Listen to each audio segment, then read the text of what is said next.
In this video, I'm going to show you how to make chain. We're going to use sheet metal and an impression die from PotterUSA to create these gorgeous links. So I have sheet metal that I've cut up into small pieces that fit my impression. They're just a little bit larger than the impression itself. You want a little bit of excess metal all around the border of the impression. And I'm going to use the hydraulic press with some urethane to force my sheet metal into the die and take the shape of that chain link impression. I'm using 18 gauge sheet metal and rotating my die and continuing to press so that I get a nice, even, deep impression all the way around. So this is after one pressing. And now I'm going to anneal to soften the metal up so that I can then press again and get a deeper impression, get all the detail of the die.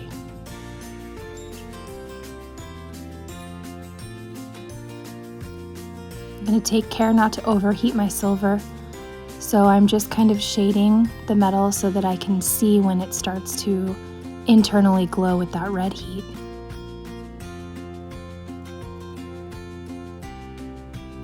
So now I'm back at the press. I'm going to trim some of the excess sheet metal from around my impression. This will help force the metal into the die rather than out the sides of the impression. And I'm ready to press.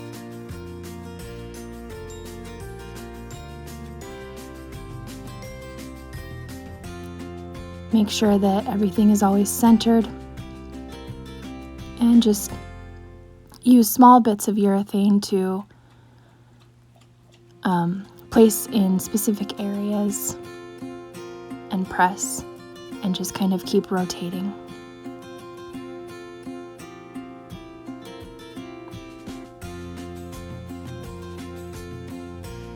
So now I have the full detail of the die after 2 pressings, and I'm ready to cut around the edges of the impression, and right here I'm going to use a drill bit to drill a hole so that I can pierce out the area where the links connect to one another.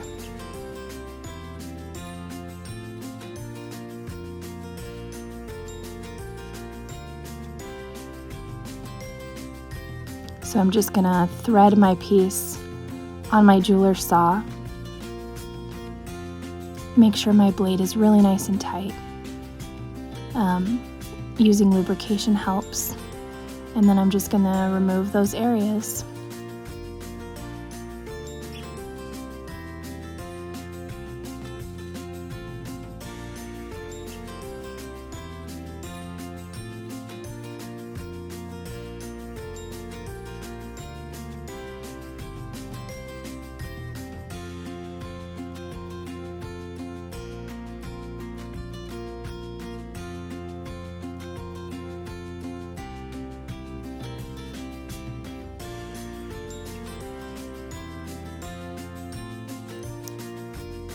I like to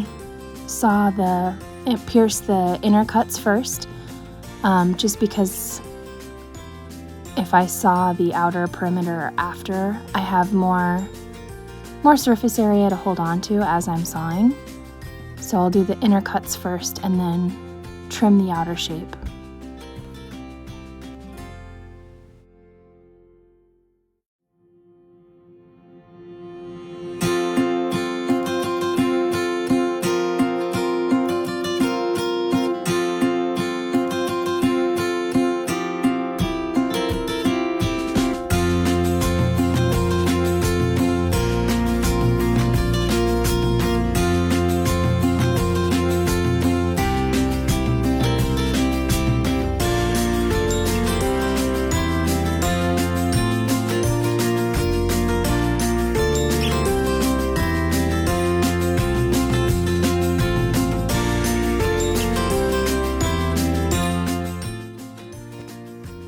Alright, so now my piece is trimmed, and I just have to do the same steps on each one of these pieces. I've got them all trimmed now,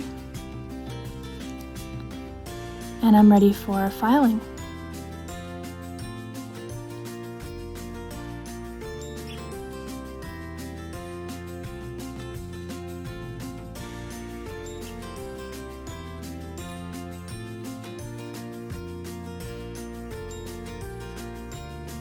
So I've filed all my pieces, and now I'm ready to make the connection pieces that are gonna connect these links together.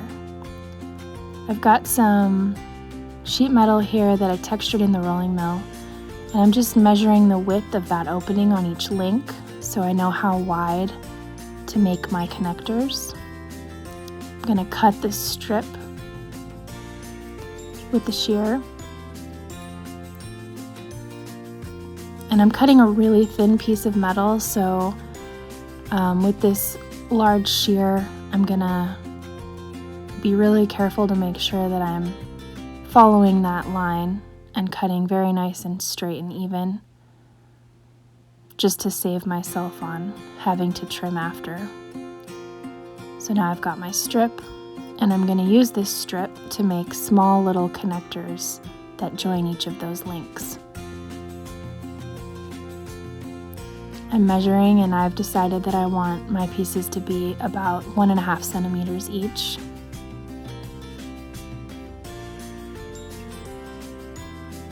And then I'm just going to cut these up with the jeweler's saw.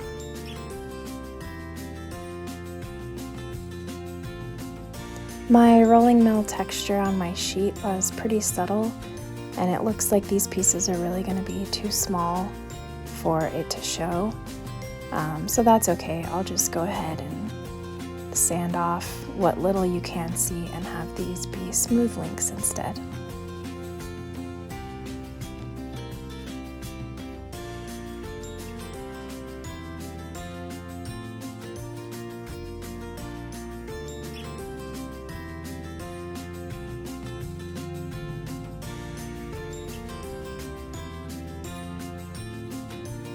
I'm going to file the ends of each of these pieces because they're going to get bent and then soldered. And I want the ends to come together flush for soldering. So I'm just going to file them nice and square.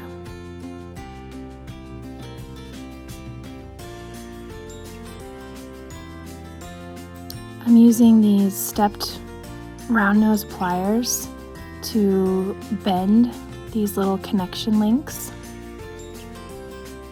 And I've got it bent most of the way. I need to slide my links on, and then I'll finish the bend and bring the ends together. I'm using a combination of the stepped round nose pliers and then a chain nose plier. And once I get things to a certain point, I'll switch to a parallel jawed plier to kind of flatten the link out. I want basically a long kind of flat oval, and the reason for that is it's going to keep these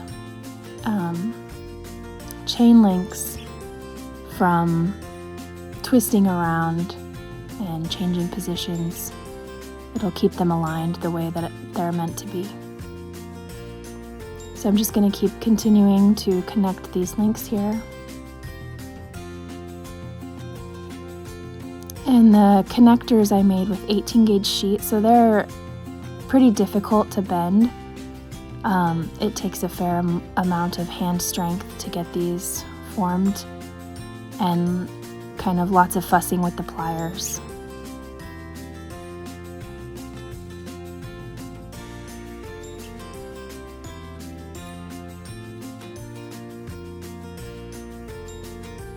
This one I overshot a little, so I'm going to use these skinnier pliers to kind of open it back up, and then I can close it back down in the position that I want it with these parallel jaw pliers.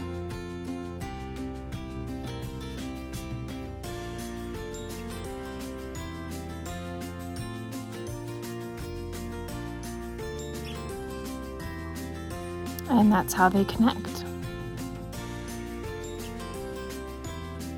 So now I've got all the links connected and I'm ready to solder. I'm going to go ahead and flux the seam of each of these links. And I'm going to use hard solder.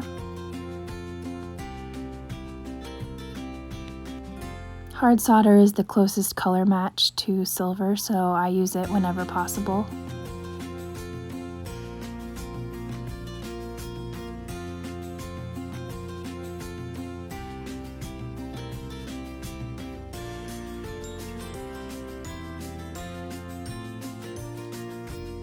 And now I'm ready to remove the excess solder and just clean up those joint areas.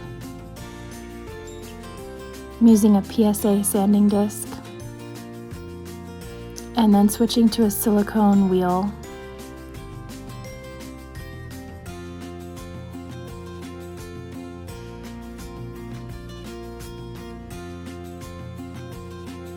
And that's the finished chain ready for its polish and patina. I'm putting it in my tumbler with steel shot. And then I like to use black max for silver, get a nice even black on it. So I'm just going to dip it, rinse it in water, and then dry it off.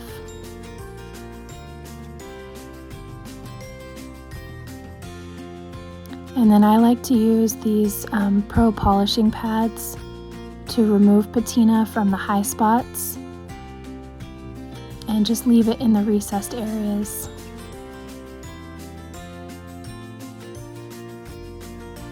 So after doing this, I gave it one more final spin in the tumbler with the steel shot just to shine it back up again a little bit.